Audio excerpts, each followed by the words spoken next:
है। त्रेता युग में तो हमने पढ़ लिया कि वो लंका की अधिष्ठात्री देवी है, रावण के द्वारा नियुक्त थी, लंका की रक्षिका है। अब लंका क्या है, मैंने आपके समक्ष ये बात कही थी, भूले नहीं होंगे, ये है प्रवृत्ति का दुर्ग।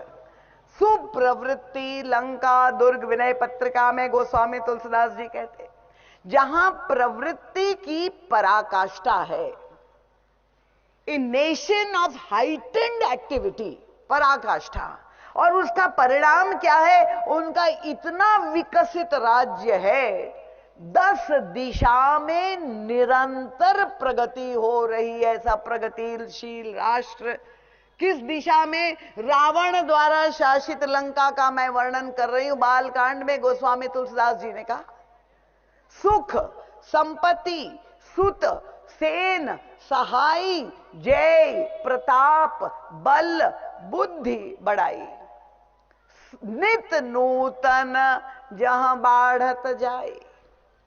इतना विकास, नित्य प्रतिवृद्धि हो रही है लंका में, 10 दिशा में विकास हो रहा है। देखिए, शायद इतना विकास दशरथ जी द्वारा शासित अयोध्या में भी नहीं था, ऐसा विकास था। उस नगर की अधिष्ठात्री देवी थी लंकिनी। वो मूर्ति घनीभूत प्रवृत्ति की प्रतीक है। अब प्रवृत्ति को हनुमान जी महाराज, जब वो प्रवृत्ति रूपी लंकिनी हनुमान जी में दोष दर्शन कर रही है, महाराज जी कहते बहुत सुंदर यहां लक्षण मिल गया संत और असंत का। दोनों एक दूसरे के सामने खड़े, लंकावासी जितने हैं वो विकारों से ग्रस्त, सब असंत है। वो श्री हनुमान जी महाराज भी जब खड़े हो जाए उनके सामने, ऐसा पूर्ण व्यक्तित्व, उनमें भी दोष देखते हैं, ये असंत का लक्षण है। अगर आपको किसी में बहुत दोष दिखाई देते हैं तो सावधान हो जाइए कि आप कहां के निवासी हैं। तो लंकिनी श्री हनुमान जी महाराज में दोष ही दोष देख रही, और श्री हनुमान जी महाराज लंकिनी में गुण ही गुण देख रहे, ये गुण दर्शन कर रहे हैं। ये संतत्व का लक्षण सामने आ गया। हनुमान जी की साधुता, चाहते तो उसका वध करते, पर हनुमान जी ने जैसे सुरसा को नहीं मारा, वैसे लंकिनी का भी वध नहीं किया। क्यों नहीं किया? हनुमान जी महाराज चाहते हैं, देखिए उसकी धर्म बुद्धि विपरीत है।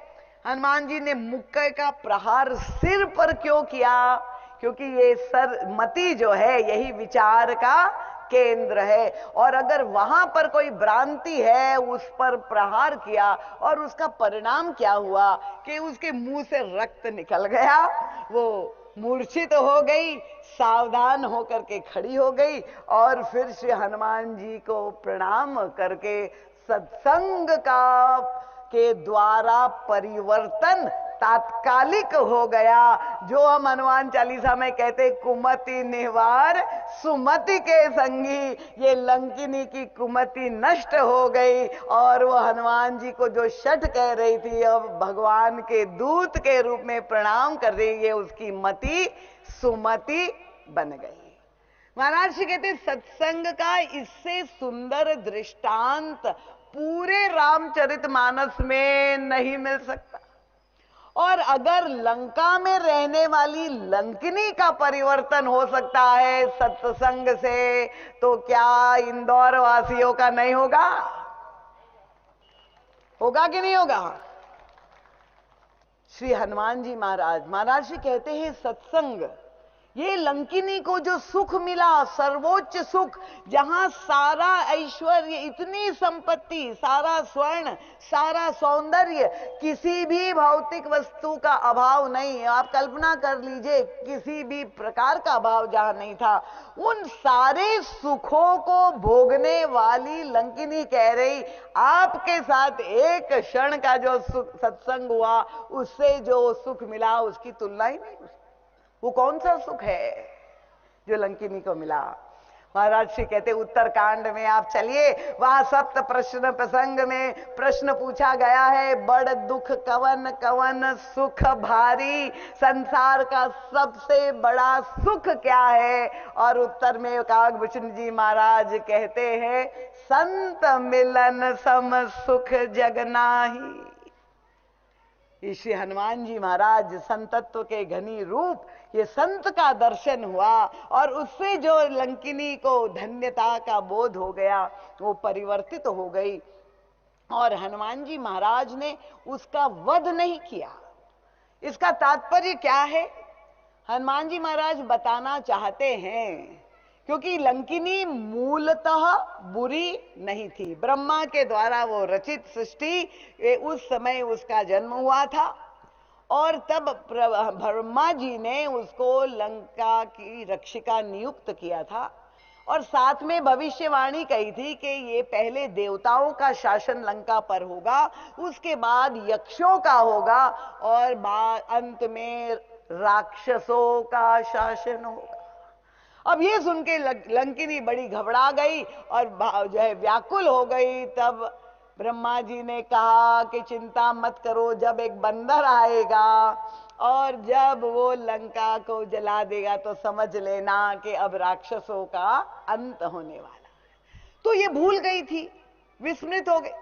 जहां श्री हनुमान जी महाराज ने मुक्के से प्रहार किया, ओ क्या हुआ, वो पुरानी स्मृति लौट आई, उसको याद आ गया और तब उस परिवर्तित हो गई।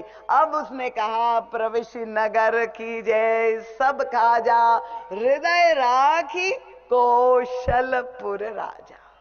अभी तक रावण को राजा समझ रही थी, अब उसको याद आ गया, अरे ये तो भ्रांति थी, वास्तविक राजा राम ही है, संपत्ति सब रघुपति कहे आए।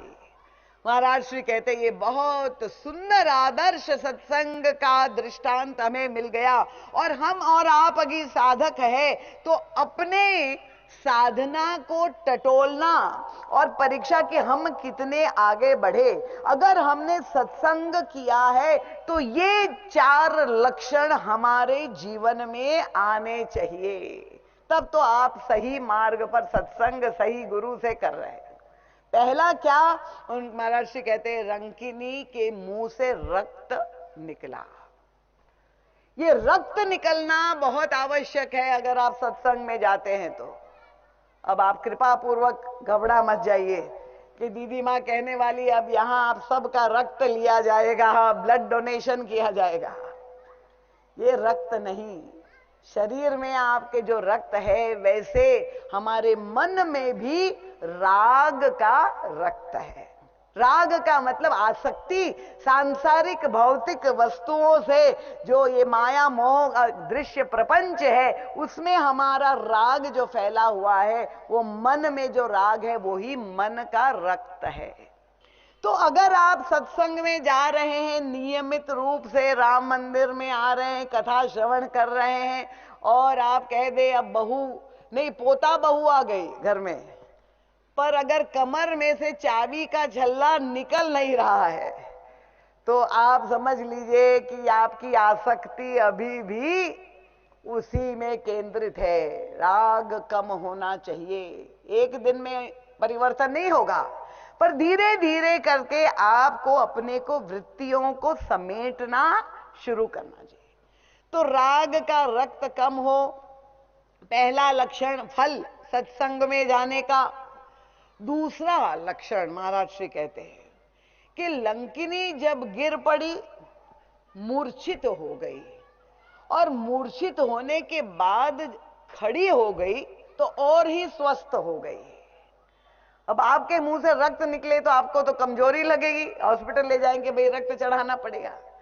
पर ये जो रक्त निकला था वो तो विषैला रक्त था। जैसे मान लो आपको किसी सांप ने या जहरीले किसी जंतु ने काट लिया है तो क्या किया जाता है, फर्स्ट एड के रूप में गांव वगैरह में जहां साधन नहीं तो काट के रक्त को निकाल देते हैं कि भी सर्प का जहर अगर उसमें है तो ये विषैला रक्त निकल गया और स्वस्थ हो गई। वो स्वस्थता अनुभव कर रही है। दूसरा लक्षण सत्संग में जाने का कि ये जो हमारे अंदर कमजोरी है कि विषयों के अभाव में हम इतने असुरक्षित अपने को महसूस करते हैं। अरे ये नहीं होगा तो मेरे कैसे होगा, ये घर नहीं होगा, ये वस्तु नहीं होगी, उसके बिना हम नहीं रहेंगे। नहीं नहीं, जब जो जो हमारा राग कम होता है और वो वैराग्य का, फकीरी का आनंद होता है, व्यक्ति के अंदर एक और आत्मबल, मनोबल उसका बढ़ता है। तीसरा लक्षण महाराज श्री कहते पुरानी स्मृतियां लौट आई। क्या तात्पर्य है भाई? व्यवहार में आप देखते, गृहस्थी में जो जो आपके नए नए संबंध बढ़ते हैं, अब बेटे का पोते का ब्याह हुआ, नए नए संबंधी आए, और जो पुरातन संबंधी है माँ के और जो है पूर्वजों के, अगर आजकल तो ये देख ले, श्राद्ध करे, पूछे आपके परदादा का नाम है क्या है, तो शायद ही कोई व्यक्ति को याद होगा। तो पुराने नाम ही नहीं याद आते पूर्वजों के, तो पुराने रिश्ते भी विस्मृत हो जाते, नए नए रिश्ते याद आते।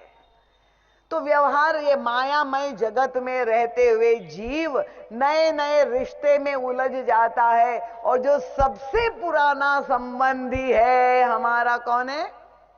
ईश्वर। बहुत अच्छा पवित्रा जी कह रही है, जो जन्म जन्मांतर का हमारा संबंधी है। 84 लाख योनि हम लोग जब से उस ईश्वर के अंश वहां से निकले हैं, तब से निरंतर वो जो हमारा संबंधी है उसी को हम भूल गए।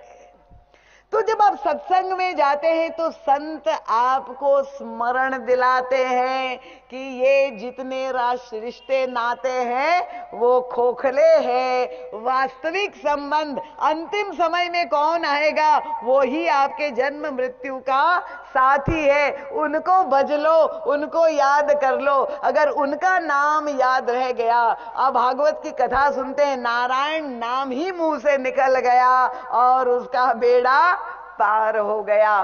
तो यही पुराने संबंध का स्मरण होना सत्संग का तीसरा लक्षण। संबंधी का भगवान की भक्ति करनी है, ये हमें नहीं भूलना है। और चौथा लक्षण महाराज जी कहते हैं कि ये लंकिनी अभी तक समझ रही थी कि रावण ही राजा है। इसका मतलब क्या हुआ?